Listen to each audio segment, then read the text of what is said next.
The bullet whistled past Tessa Ryder's ear, shattering the saloon window behind her. She didn't flinch, didn't even blink, just kept dealing cards with steady hands while chaos erupted around her. That's when Deacon Wade first saw her surrounded by flying glass and gunsmoke, cool as a winter morning, with danger clinging to her like perfume. Sweetwater, Wyoming territory, 1878. The railroad had brought prosperity, outlaws, and everything in between to this dusty frontier town. For Deacon, it had been home for 3 years since he'd hung up his gun and bought the Lone Star Ranch. He hadn't planned on coming into town that night, but his foreman needed medicine and duty called. "Who is she?" Deacon asked the barkeep, eyes fixed on the raven-haired woman calmly collecting chips from stunned players. The old man spat into a brass spittoon. "Tessa Ryder. Showed up last month. Best card dealer this side of the Mississippi, but trouble follows her like a shadow. They say she's killed 2 men, bankrupted a railroad baron in Denver, and has half the law in Colorado looking for her." He leaned closer. "They say she'll bring ruin to any man who gets close." Deacon took a long drink of whiskey, the amber liquid burning a path down his throat as he watched her expertly shuffle. "Is that so? Mark my words," the barkeep warned. "She's a tempest in a woman's form." Deacon's lips curled into a half-smile. "I've weathered storms before." The next morning, Deacon returned to town with the excuse of buying supplies. The real reason sat at the far end of the mercantile, examining fabric with delicate fingers. Tessa Ryder looked different in daylight, less dangerous, more human. Her dark hair was pinned neatly beneath a modest hat, her dress simple but well-tailored. "Mr. Summers," Deacon nodded to the shop owner, "I need some fence wire and nails." "Right away, Mr. Wade," Summers replied, hurrying to the back. Tessa glanced up, her eyes a startling shade of green meeting his briefly before returning to the bolt of blue cotton. "That color would suit you," Deacon said, stepping closer. "I didn't ask for your opinion, Cowboy." Her voice held a slight accent he couldn't place. "Deacon Wade." He extended his hand. "Owner of the Lone Star Ranch." She looked at his hand but didn't take it. "I know who you are, everyone does. The gunslinger who found religion and became a cattleman. And I know who you are, Miss Ryder." That got her attention. Her eyes narrowed slightly. "Do you now?" The woman who handled a barroom shootout with more composure than most men I've known. A smile ghosted across her lips. "That hardly tells you who I am." "Then perhaps you'd give me the chance to learn more." He leaned against the counter. "Dinner, tonight at the hotel restaurant." "I don't dine with strangers, Mr. Wade. We're hardly strangers now. Besides, I suspect you've done far more dangerous things than share a meal with a reformed gunman." She studied him for a long moment. "I doubt your reputation would survive being seen with me." "My reputation can fend for itself." Tessa selected the blue fabric and placed it on the counter. 7 o'clock. Don't be late." She walked past him, the scent of lavender lingering in her wake. "And Mr. Wade, I don't come cheap." "Neither do I, Miss Ryder," he called after her. "Neither do I." Word spread quickly through Sweetwater. By afternoon, Deacon had endured concerned looks from his ranch hands and a direct confrontation from Sheriff Miller. "You're making a mistake, Wade," Miller said, cornering him outside the bank. "That woman is nothing but trouble. They say she's running from something in Denver, probably the law." "They say a lot of things," Deacon replied evenly. "Folks here respect you. You've built something good. Don't throw it away on some saloon girl with a pretty face and secrets." Deacon's jaw tightened. "I appreciate your concern, Sheriff, but my personal affairs are my own." Miller shook his head. "They say she'll bring you ruin." Deacon mounted his horse, tipping his hat to the lawman. "Then ruin me completely." The hotel restaurant was the finest establishment in Sweetwater, which wasn't saying much. Still, the white tablecloths and imported wine set it apart from the town's saloons and eating houses. Deacon arrived at 6:50, dressed in his best suit, hair still damp from bathing. At 7:15, he was on his second whiskey, ignoring the whispers from nearby tables. At 7:30, he was considering leaving when Tessa appeared in the doorway. She wore a dress of midnight blue, her hair cascading in waves down her back. Every eye in the room followed her as she crossed to his table. "You're late," he said, standing to pull out her chair. "I considered not coming at all." She sat gracefully. "The whole town is watching, you know. Let them watch." He signaled the waiter. "Wine, whiskey neat," he smiled. "A woman after my own heart." "Your heart isn't what interests me, Mr. Wade." "No, then what does?" She leaned forward, lowering her voice. "I've heard you own the largest cattle operation in the county, that you have government contracts and banking connections back east. Business then." He couldn't hide his disappointment. "I should have known." "What else would it be?" She accepted the whiskey from the waiter. "A torrid affair with the town's most eligible bachelor, a chance at redemption through your good name." She took a sip. "I'm not looking for salvation, Mr. Wade. Just my money and connections. We all use what we have to get what we need."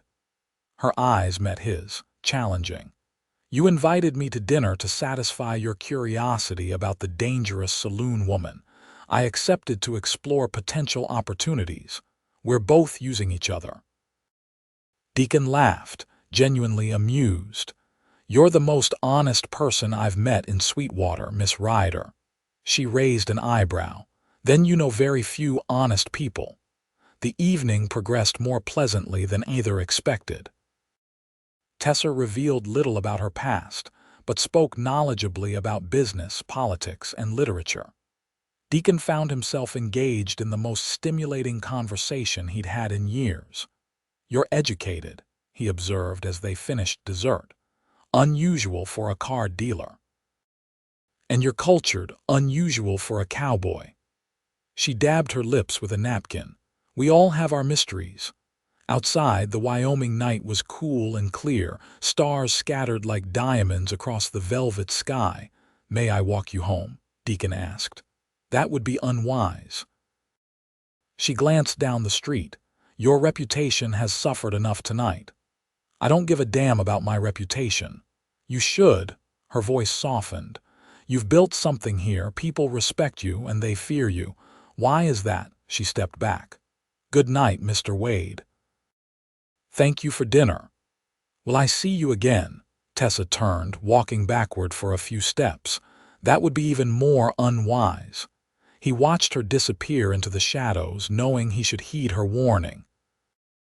Instead, he found himself walking to the saloon the next night, and the night after that, watching her deal cards with those nimble fingers, mesmerized by her confidence and grace. On the fourth night, she approached his table. "You're becoming a fixture, Mr. Wade," she said, sliding into the chair across from him. "People are talking. Let them talk. Your cattle won't care about gossip, but your business partners might." She signaled for a drink. "Why risk it? Maybe I enjoy gambling." "No," she studied him. "You calculate risks, you don't take them without reason." "Perhaps you're the risk I've decided is worth taking." Her laugh was soft and musical. "You don't know me. I'd like to." "No." She shook her head. "You wouldn't." A commotion at the door interrupted them.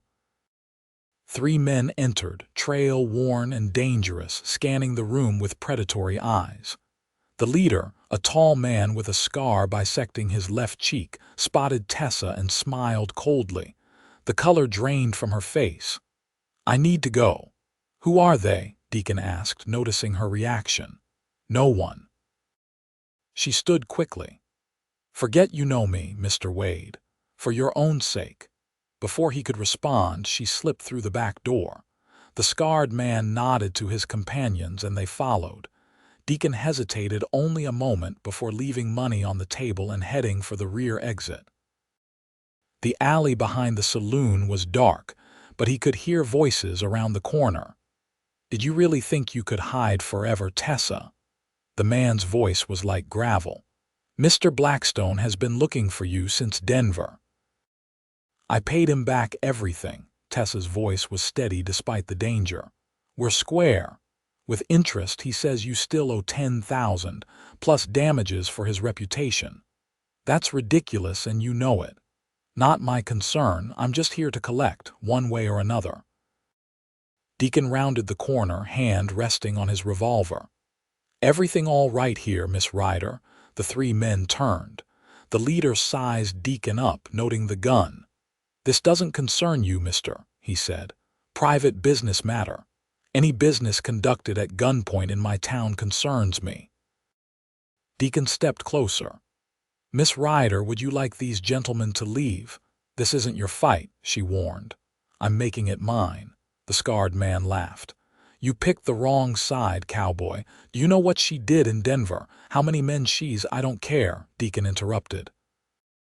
"Whatever it is, it doesn't justify three men threatening a woman in a dark alley." "We're not leaving without her," the man said, hand moving toward his gun. Deacon drew faster than anyone expected, his revolver aimed steadily. "Yes, you are." For a tense moment, no one moved. Then the leader slowly raised his hands. "This isn't over. Blackstone doesn't forgive debts." "Tell Blackstone to come see me personally if he has a problem," Deacon said. "Lone Star Ranch, I'll be waiting." The men backed away, disappearing into the night. Tessa leaned against the wall, eyes closed. "Are you all right?" Deacon asked, holstering his weapon. "You shouldn't have done that." She looked at him, anger and fear mingling in her expression. "You have no idea what you've just involved yourself in." "Then tell me."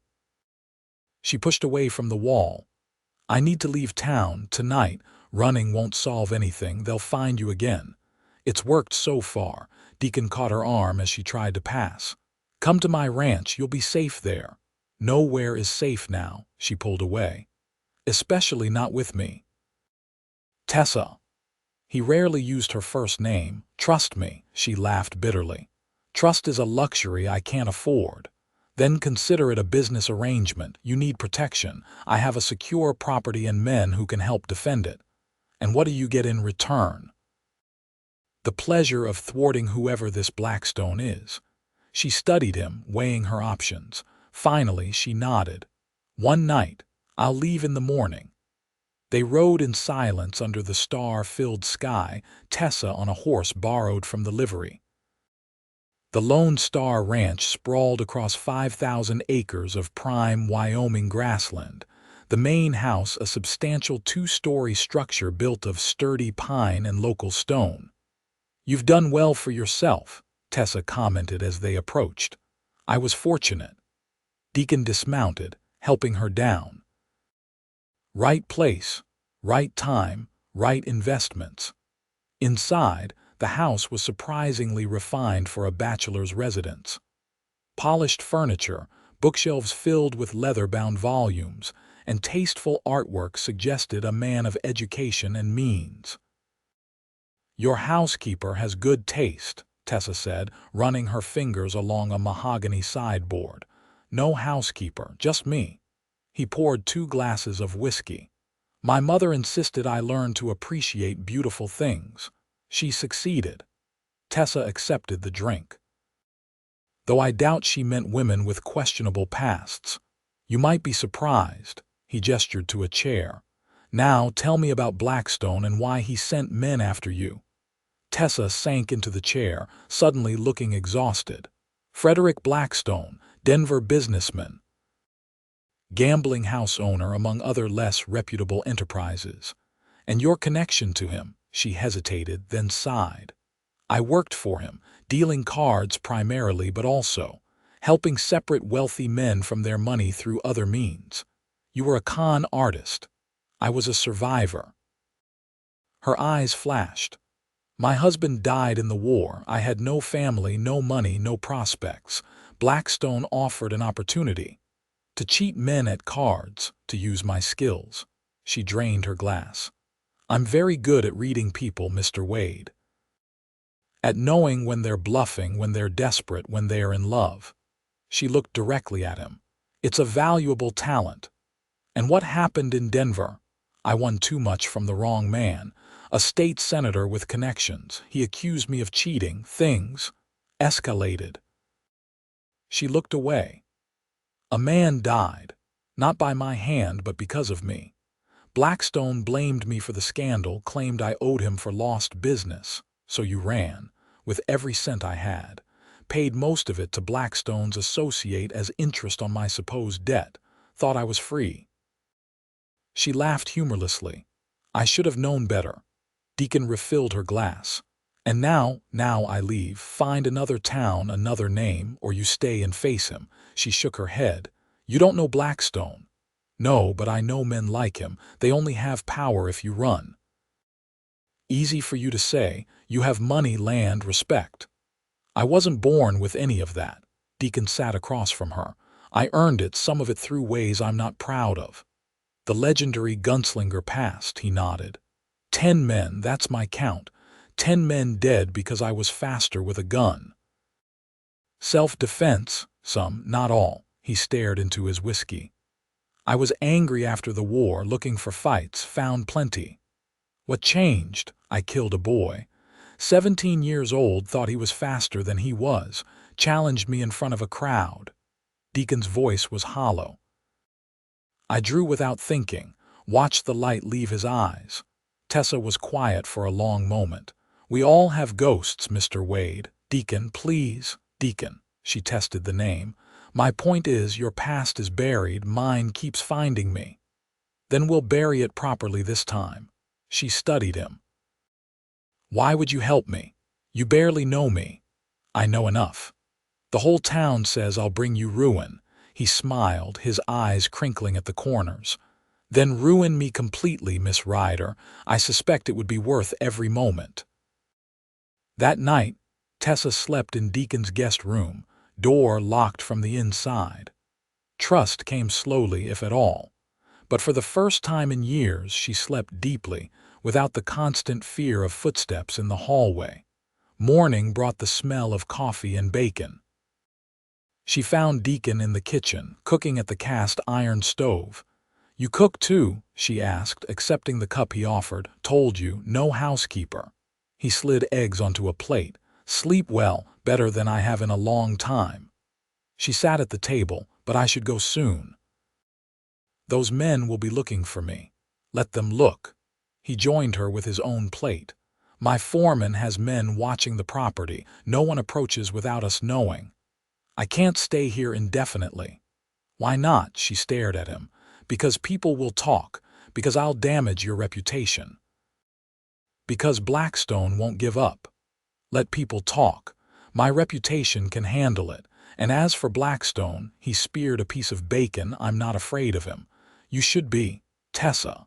He set down his fork. I spent 4 years fighting in the war, then another 5 making a living with my gun. I've faced worse than some Denver gambling house owner. It's not just Blackstone. She looked away. It's me, I'm not. I don't stay in one place. I don't form attachments. Because you're afraid or because you don't want to, the question hung between them, unanswered. Later that morning, Deacon showed her the ranch. From the stables filled with fine horses to the grazing herds that stretched to the horizon, the Lone Star was impressive by any standard. You built all this in just 3 years? Tessa asked as they rode along a ridge overlooking the property. Had some lucky breaks, government contracts during the Indian campaigns, breeding stock from back east, good men working for me. And no wife to share it with. She glanced at him. Seems unusual for a man in your position. Never found the right woman. He adjusted his hat against the sun. Or perhaps never allowed myself to look. Because of your past, partly. And partly because most women in these parts are looking for security, not. He trailed off. Not a former gunslinger with blood on his hands. Something like that. They rode in companionable silence until reaching a small lake nestled against the foothills. Dismounting, they let the horses drink while they sat beneath a cottonwood tree. "It's beautiful here," Tessa said softly. "Peaceful. This is my favorite spot on the property." Deacon leaned back against the trunk. "I come here to think." "About what?" "The future, mostly. What I want the ranch to become. What I want to become." "And what's that?" He considered the question. "A good man. A man who builds rather than destroys. A man who leaves something worthwhile behind." "I think you're already that man," she said, surprising herself with the sincerity of the words. Their eyes met, something unspoken passing between them. For a moment, Deacon thought he might kiss her. For a moment, Tessa thought she might let him. The sound of approaching horses broke the spell. Deacon stood, hand on his gun, relaxing slightly when he recognized his foreman. "Mr. Wade," the man called, riding up with 2 ranch hands. "Sheriff's in town looking for you, says it's urgent." Deacon helped Tessa to her feet. "Did he say what it's about?" "No, sir, but he had 3 strangers with him, city types, one with a nasty scar." Tessa's grip on Deacon's arm tightened. "Blackstone's men." "With the sheriff," Deacon frowned. "That complicates things. They'll have some story, theft, fraud. Something to make it legal to take me." Deacon turned to his foreman. "Tom, take Miss Ryder back to the house. Keep her there until I return. No one sees her, understood?" "Yes, sir." "Deacon, don't." Tessa caught his sleeve. "If they're involving the law, this is serious. All the more reason to sort it out." He mounted his horse. "Trust me, Tessa. I won't let them take you." She watched him ride away, fear settling in her stomach like a stone. Sheriff Miller was waiting outside his office, looking uncomfortable. Beside him stood the scarred man from the alley, along with a well-dressed stranger whose expensive suit and gold watch marked him as a man of means. "Wade," Miller nodded. "This is Mr. Harrington, attorney for Frederick Blackstone of Denver." The well-dressed man stepped forward. "Mr. Wade, I understand you're harboring a fugitive from justice." "I wasn't aware I was harboring anyone," Deacon replied evenly. "I live alone." "Miss Tessa Ryder was seen leaving town with you last night," the sheriff said. "These gentlemen have a warrant for her arrest from Denver." "On what charges?" Harrington produced a document. "Theft, fraud, and accessory to murder. She stole $10,000 from Mr. Blackstone's establishment and was involved in the death of State Senator William Chambers." "Interesting." Deacon examined the warrant. "This looks official enough. But I'm curious why Mr. Blackstone himself didn't come to retrieve such a dangerous criminal." "Mr. Blackstone is a busy man," Harrington said stiffly. "He sent me with full authority to act on his behalf. And these men," Deacon nodded toward the scarred man and his companions, "security. Miss Ryder is considered dangerous." Deacon handed the warrant back to the sheriff. "Well, this presents a problem, gentlemen. Miss Ryder isn't at my ranch. You were seen leaving town with her," the sheriff insisted. "I left town with a lady friend, yes. We parted ways this morning. She mentioned heading north toward Montana Territory." The scarred man stepped forward. "You're lying." "Careful," Deacon warned, his voice dropping. "That's a serious accusation." "Gentlemen," the sheriff intervened, "Mr. Wade is a respected citizen. If he says Miss Ryder isn't at his property, I believe him." "Then you won't mind if we search the place," Harrington said, "to be thorough." "Actually, I would mind." Deacon's hand rested casually near his gun. "Private property requires a Wyoming Territory warrant, not a Colorado one." The sheriff looked uncomfortable. "He's right about that." "This woman is a fugitive," Harrington insisted. "Then get a local warrant." Deacon tipped his hat. "Until then, stay off my land." He turned to leave, but the scarred man moved to block his path. "Blackstone won't be happy," he growled.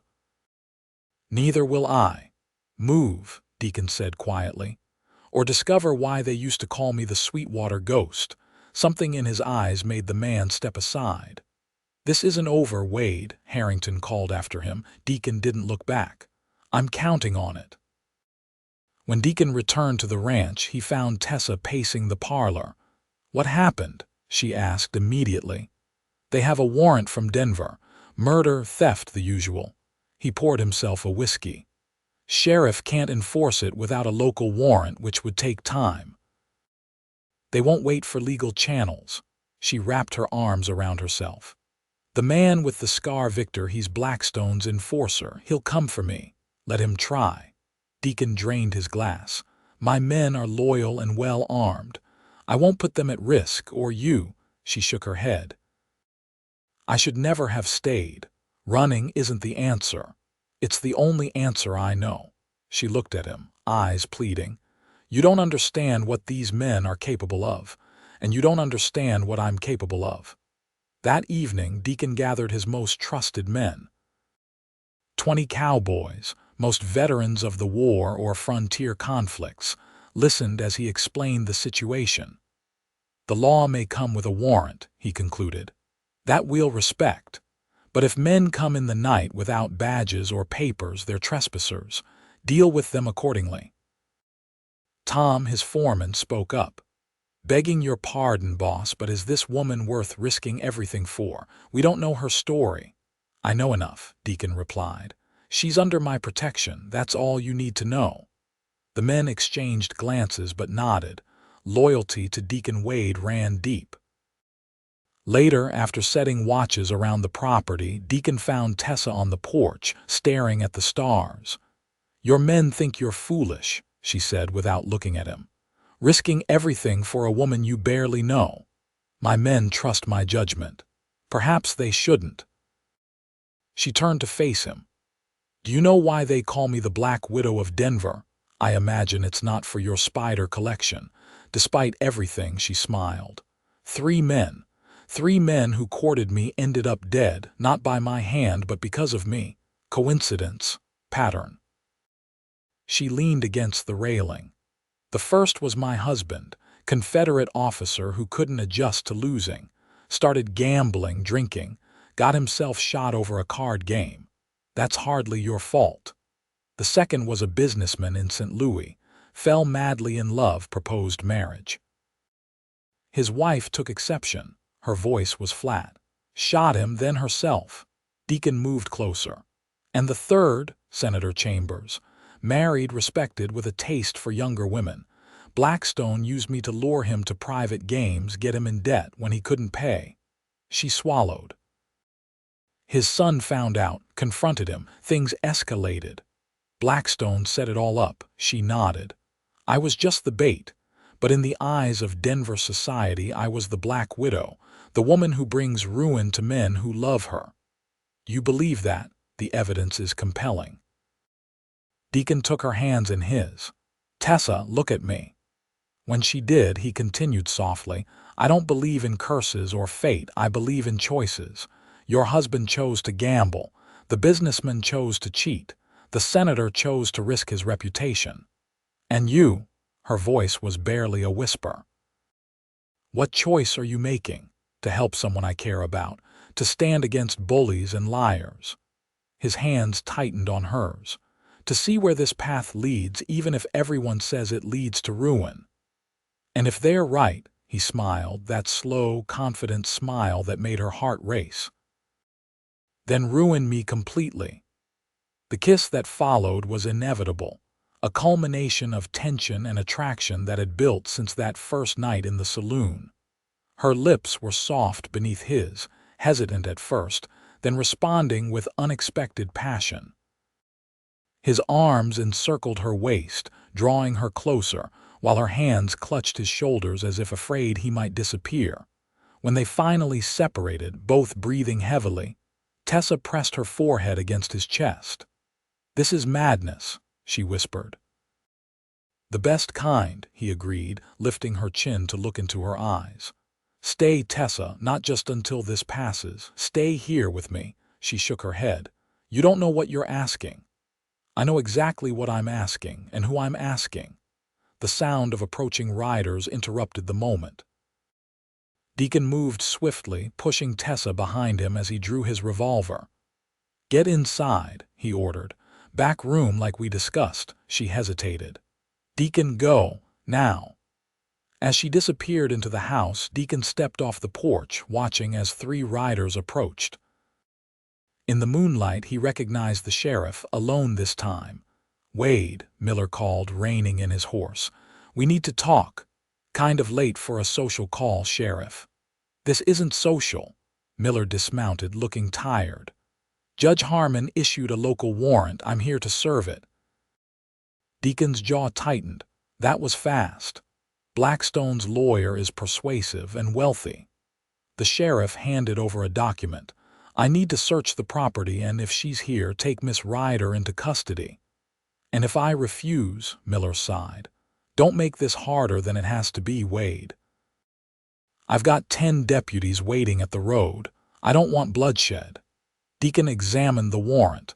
It appeared legitimate. "What happens if you take her?" "She'll stand trial here, then likely be extradited to Denver if convicted. If Blackstone's men don't get to her first." "I'll protect her," Miller promised. "She'll get a fair trial." Deacon considered his options. A shootout would endanger his men and probably get Tessa killed in the crossfire. Legal challenges would take time they didn't have. "Let me talk to her," he said finally. "Explain the situation." Miller nodded. 5 minutes. Inside, Tessa was waiting in the study, not in the back room as instructed. One look at Deacon's face told her everything. "They're taking me," she said. "It wasn't a question. The sheriff has a legal warrant, 10 deputies backing him." Deacon crossed to her. "Fighting now would just get people killed, so I surrender." Her voice was hollow. "Go to jail, then back to Denver to hang." "No," he took her hands. "We fight this the right way. I have money, connections. We'll get you the best lawyer in the territory. Blackstone has more money and better connections. But he doesn't have the truth on his side. You were used, Tessa. A pawn in his game. We'll prove it." She looked unconvinced. "And until then, I sit in jail, waiting for Victor to slip a knife between my ribs." "The sheriff promised to protect you." "The sheriff is one man, probably an honest one." She pulled away. "But Blackstone owns judges, lawyers, deputies. Someone will look the other way. Someone always does." "Tessa, listen to me." Deacon caught her shoulders. "I won't let anything happen to you." "I swear it." "Don't make promises you can't keep." She touched his face gently. "But thank you for trying, for believing in me when no one else would." The sheriff's knock interrupted them. "Time's up, Wade." Tessa straightened her shoulders, composing herself. "I'm ready." Deacon watched helplessly as the sheriff led her away, mounting her on a spare horse. As they prepared to leave, he called out to her. "This isn't over, Tessa. I'll come for you tomorrow." She looked back once, her expression unreadable in the moonlight, before riding away surrounded by deputies. Deacon didn't sleep that night. Instead, he rode to town before dawn, rousing his lawyer, a shrewd former Army judge advocate named Howard Bennett. "This is a mess, Wade," Bennett said after hearing the story. "Blackstone's people were thorough. They've got witness statements, bank records, even a confession from one of the senator's servants placing her at the scene. It's fabricated, probably, but proving that is another matter." Bennett sipped his coffee. "And there's the Denver warrant. Even if we beat the local charges, she'll be extradited." "What about bail?" "Unlikely in a murder case, but I'll try." Bennett studied him. "You're taking an awful risk for this woman." "She's worth it." The lawyer sighed. "I'll do what I can, but prepare yourself for the worst." The Sweetwater jail was a small building with 4 cells. Tessa occupied the only one designated for women, separated from the main cell block. When Deacon arrived, Sheriff Miller was reluctant to allow visitors. "She's not supposed to have contact with anyone," Miller explained. "Judge's orders." "She's entitled to speak with her legal counsel," Bennett interjected. "I'm representing Miss Ryder now." "And me," Deacon asked. "You're my associate," Bennett improvised, "helping with the investigation." Miller didn't look convinced but finally relented. 10 minutes, I'll be right outside." Tessa sat on the narrow cot, still wearing yesterday's clothes. She looked smaller somehow, confined by the iron bars, but her eyes brightened when she saw Deacon. "You came," she said softly. "I told you I would." He reached through the bars to take her hand. "This is Howard Bennett, best lawyer in Wyoming territory." Bennett nodded. "Miss Ryder, I'll be handling your case." "It's a waste of your time and talents, Mr. Bennett," she replied, "but I appreciate the gesture." "I've gotten men off hanging charges with less to work with," Bennett assured her. "But I need to know everything. The truth, all of it." While Tessa recounted her history with Blackstone and the events in Denver, Deacon listened intently, his hand never leaving hers. The story was worse than he'd imagined. Years of manipulation, coercion, and threats that had kept her trapped in Blackstone's web.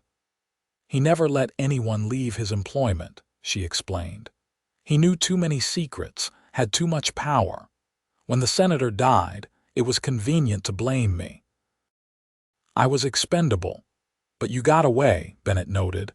"I was lucky and careful, changed my name, my appearance, stayed on the move." She glanced at Deacon. "Until I made the mistake of staying too long in one place." "We'll need evidence," Bennett said. "Witnesses who can corroborate your story about Blackstone's operation.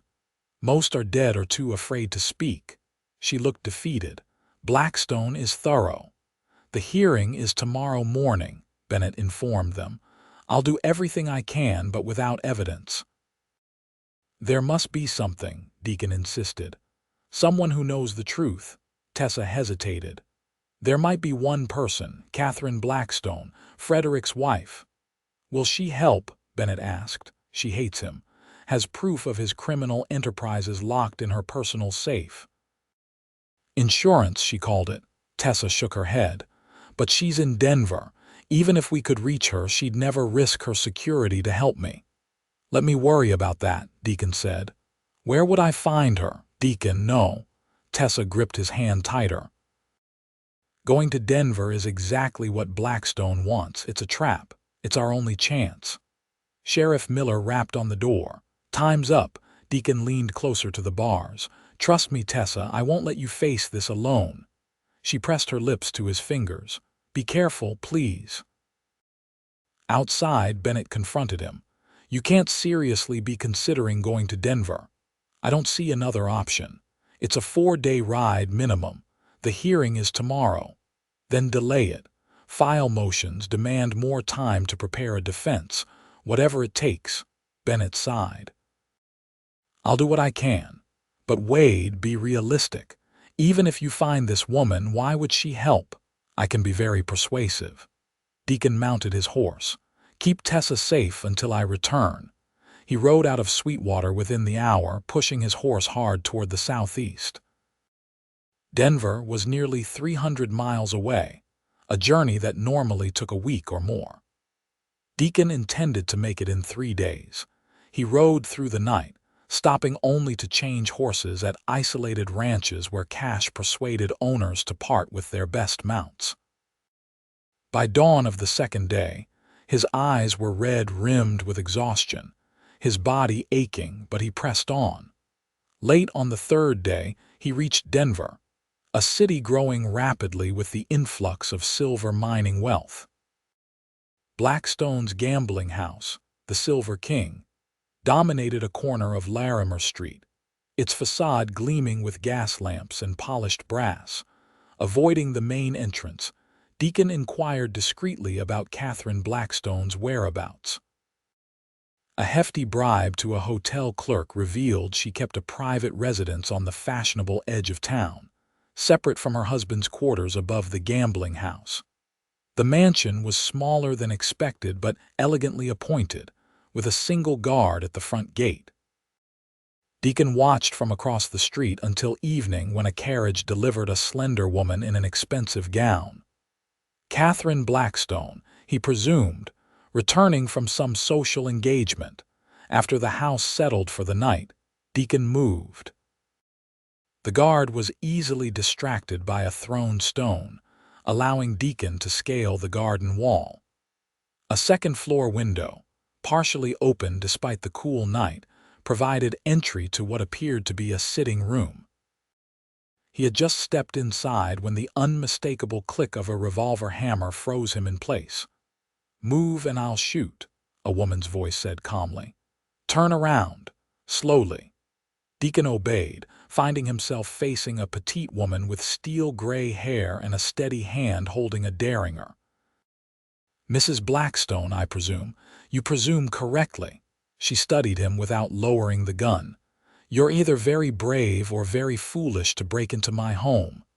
Desperate would be more accurate for money, jewelry." Her eyebrow arched. "You don't look the type. I'm not here to rob you." Deacon kept his hands visible. "I'm here about Tessa Ryder." Something flickered in the woman's eyes. "Tessa, she's dead. Very much alive. And in jail in Wyoming territory facing charges your husband manufactured." Catherine lowered the gun slightly. "Frederick found her then, and is determined to see her hang." Deacon took a careful step forward. "She said you might help." "Did she?" Catherine considered this. "Why would I betray my husband for a former employee? Because you hate him. Because you keep evidence of his crimes as insurance." "Because it's the right thing to do," she laughed softly. "The right thing, how quaint." She gestured to a chair. "Sit, Mr. Wade, Deacon Wade, Mr. Wade." She sat opposite him, the derringer still in hand. "Why do you care what happens to Tessa Ryder? That's complicated." "I have time." Deacon met her gaze directly. "I love her." Catherine studied him for a long moment. "You poor, unfortunate man. Will you help or not? You realize what you're asking. If Frederick discovers I've betrayed him, my comfortable life ends. The society that tolerates me as his wife will shun me as his enemy. And if you do nothing, an innocent woman dies." Catherine sighed. "Tessa was never innocent. Naive, perhaps. Exploited, certainly. But not innocent. None of us are," Deacon countered. "But she doesn't deserve to hang for a crime she didn't commit." For a long moment, Catherine was silent, considering. Then she rose and crossed to a painting on the wall. Behind it was a small safe, which she opened with practiced ease. "These," she said, removing a packet of papers, "are copies of Frederick's private ledgers. They detail bribes, blackmail, even orders for killings, including arrangements regarding Senator Chambers." She handed them to Deacon. "They're dated, witnessed by his private secretary who conveniently died last year." Deacon leafed through the documents. "This is more than enough to clear Tessa and put your husband away for life. That would be a pleasant bonus." Catherine returned to her seat. "There's also this." She produced a letter. "From Frederick to Victor Reeves, his enforcer, instructing him to ensure Tessa takes the blame for the senator's death. Date is 2 days before it happened." "Why keep these?" Deacon asked, adding the letter to his collection. "Insurance, as you said. Frederick and I have an arrangement. He provides wealth and position. I provide respectability and turn a blind eye to his activities. These ensure he keeps his end of the bargain. And now," she smiled thinly, "now I'm old enough to appreciate justice more than luxury. Besides, I've made my own investments over the years. I'll survive. You're taking a considerable risk. Life without risk is hardly worth living, Mr. Wade." She stood. "Now I suggest you leave the way you came. The guard will make his rounds soon." At the window, Deacon turned back. "Thank you. Don't thank me yet." Her expression softened slightly. "And Mr. Wade, if you truly love her, be careful. Tessa carries deep wounds. Healing them will take time and patience. Time I'm happy to give if we survive this." "Oh, you'll survive." Catherine's smile turned cold. Frederick, on the other hand. Deacon rode through the night again, the precious documents secured inside his jacket. By the time he reached Sweetwater, the hearing had been delayed twice by Bennett's legal maneuvering, but was scheduled to proceed the following morning. He found the lawyer at his office, bleary-eyed from preparing motions. "Wade," Bennett exclaimed, "I didn't expect you back so soon." Deacon placed the documents on the desk. "Tell me this is enough." Bennett examined the papers, his expression changing from skepticism to amazement. "This is extraordinary. Blackstone's private records, correspondence ordering the framing of Miss Ryder." He looked up. "How did you get these? Does it matter? Not to me. But the judge will ask." "Catherine Blackstone provided them willingly. She'll testify to that if necessary." Bennett shuffled the papers excitedly. "This changes everything. With these, we can not only dismiss the charges but bring countercharges against Blackstone and his men. How soon can we get Tessa released?" "I'll take these to Judge Harmon immediately. With luck, she could be free by evening." Deacon's relief was palpable. "And Blackstone's men, the sheriff can arrest them for perjury and conspiracy at minimum. Do it. I'll meet you at the jail." The jail was quiet when Deacon arrived. Too quiet. No deputy at the desk, no sounds from the cells. "Sheriff." He called, hand moving to his gun. No response. He moved cautiously through the office to the cell block. The door to the women's cell stood open, the cell itself empty. Looking for something. Deacon spun, drawing his revolver, to find Victor Reeves leaning against the wall, cleaning his nails with a knife. "Where is she?" Deacon demanded. "Miss Ryder decided to leave town." Victor smiled coldly. "With us. The sheriff would never allow that. The sheriff is taking a nap." Victor pushed away from the wall. "Blackstone wants to handle this personally, away from interfering cowboys and sympathetic judges." Deacon's finger tightened on the trigger. "You're going to take me to her, now." "Or what? You'll shoot me," Victor laughed. "Kill me and you'll never find her." "I don't need to kill you, just hurt you enough to make you talk." Something in Deacon's voice made Victor hesitate. "You'd be too late anyway.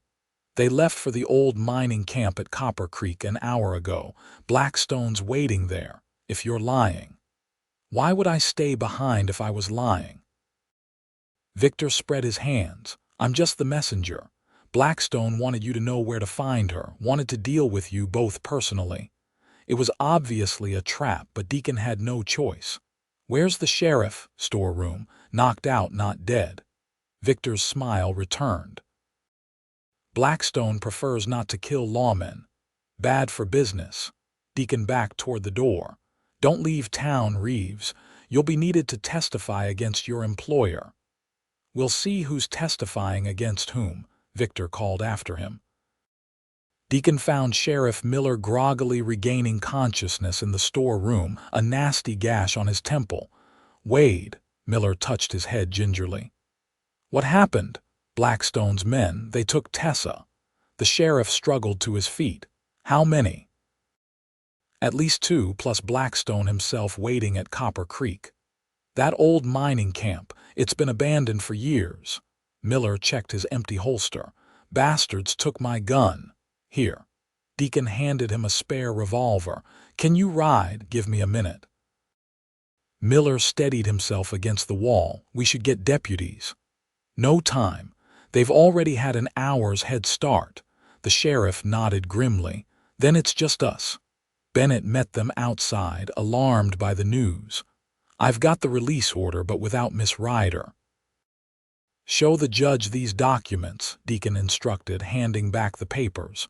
"Get warrants for Blackstone and his men, then send reinforcements to Copper Creek." "Wade, wait," Bennett called as they mounted. "This is clearly a trap." "I know." Deacon checked his guns. "Spring it anyway." Copper Creek lay 12 miles west of Sweetwater, a played-out mining camp abandoned when the copper veins ran dry. Its dilapidated buildings clung to a hillside, silhouetted against the setting sun as Deacon and Sheriff Miller approached cautiously. "No horses visible," Miller observed. "They're hiding them." Or Victor lied. Deacon scanned the buildings. That large structure was the assay office, best place to hold someone. They dismounted, tethering their horses in a stand of pines, and approached on foot. The camp was eerily silent, the only sound the creaking of weathered boards in the evening breeze. "I'll circle around back," Miller whispered. "Give me 5 minutes, then approach from the front." Deacon nodded, watching the sheriff disappear around the buildings. Counting the seconds, he used the time to study the camp layout, noting possible escape routes and defensive positions.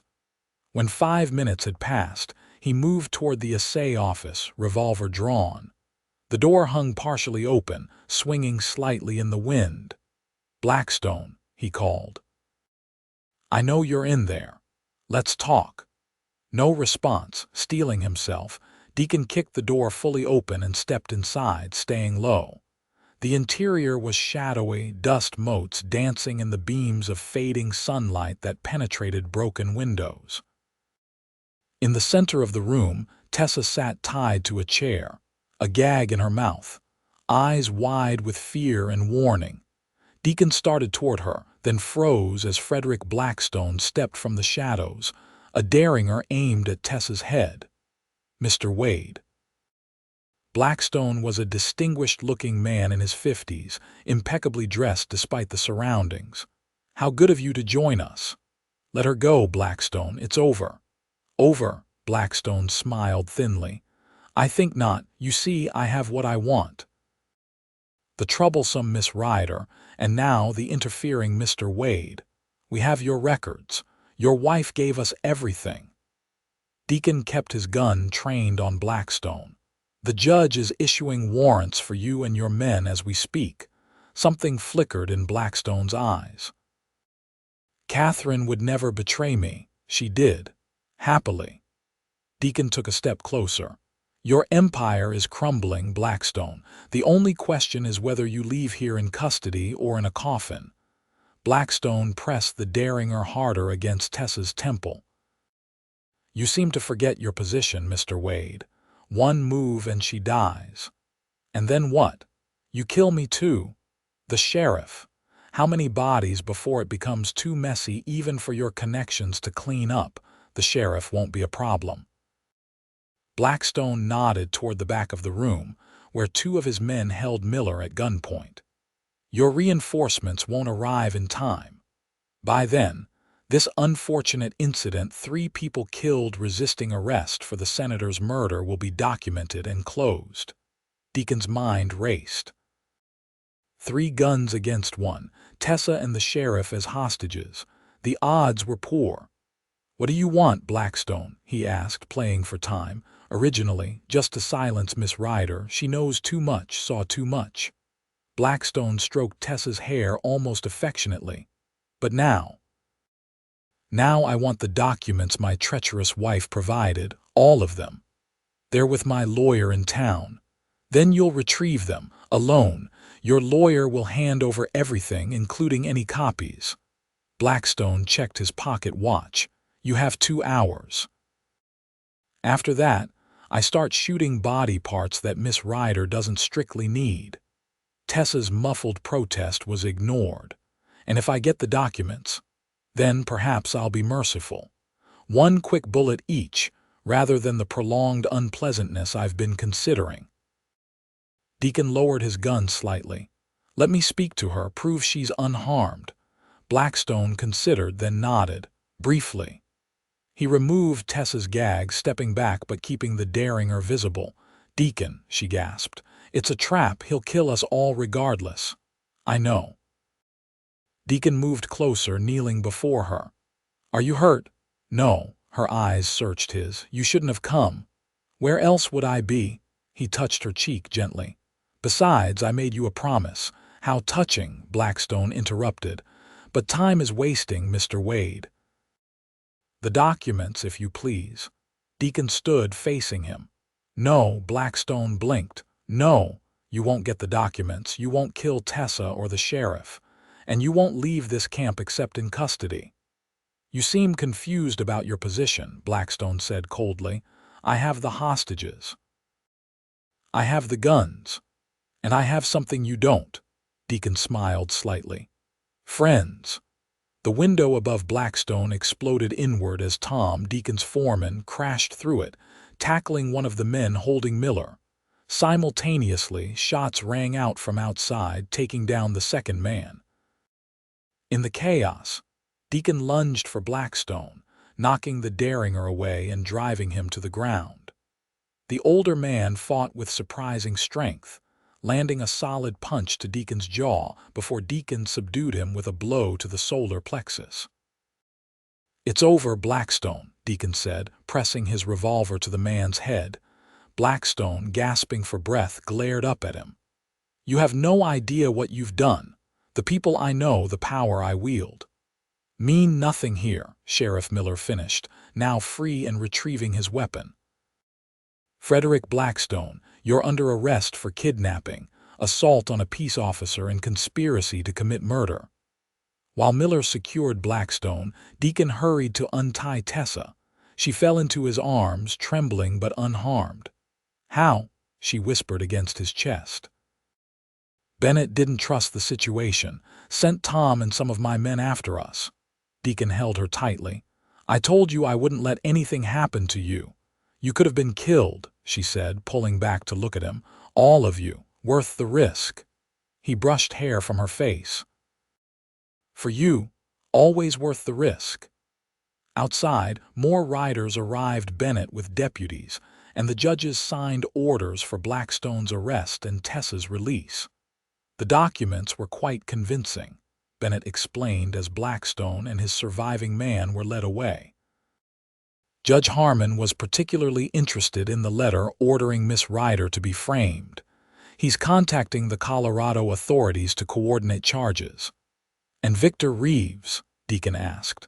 "Apprehended trying to leave town," one of the deputies replied. "Found him at the livery, saddling a horse." Tessa, wrapped in Deacon's coat against the evening chill, still seemed dazed. "It's really over, Bennett confirmed. "You're free, Miss Ryder. The charges are dismissed and Blackstone will face justice for his crimes." "What about Catherine?" she asked suddenly. "Is she safe?" "I wired her before we left," Deacon assured her. "She's taking precautions." As they prepared to return to Sweetwater, Tessa pulled Deacon aside. "Thank you doesn't seem adequate." "Then don't say it." He took her hands. "Just tell me you'll stay." "Stay?" She looked uncertain. "In Sweetwater." "After all this, with me, at the ranch." He squeezed her hands gently. "I know it's soon. I know you've been hurt, used, betrayed, but what I feel for you is colored by danger and excitement," she finished. Once that fades, we'll have quiet mornings watching the sunrise, evenings by the fire reading books, arguments about cattle prices and which furniture to buy." He smiled. "Ordinary life, Tessa, together." "They still say I'll bring you ruin," she reminded him. "Then ruin me completely." He kissed her softly. "I've never wanted anything more." She studied his face, searching for doubt or hesitation. Finding none, she nodded slowly. Yes, I'll stay with you." Her smile was tentative but real. "For as long as you'll have me." "Forever then," he said, drawing her close. "Nothing less will do." 2 months later, Sweetwater gathered for a wedding. Despite whispers and disapproving glances from some quarters, the church was full. Tessa, radiant in ivory silk, walked down the aisle to where Deacon waited, tall and proud in his best suit. The vows were simple, the promises profound. When the preacher pronounced them husband and wife, Deacon kissed his bride to applause that drowned out the few remaining murmurs of disapproval. At the reception, Sheriff Miller raised a toast. "To the most stubborn man and the most resilient woman I've ever met. May your courage and devotion inspire us all." Later, as they danced under lantern light, Tessa whispered, "Are you sure you won't regret this? The Black Widow of Denver, now Mrs. Deacon Wade." "The only thing I'd regret is letting you go." He held her closer. "Besides, Blackstone's conviction has made you something of a folk hero. The woman who brought down Denver's most notorious criminal. With considerable help, she reminded him. Partnership has its advantages. He spun her gently. Speaking of which, I have a wedding gift for you.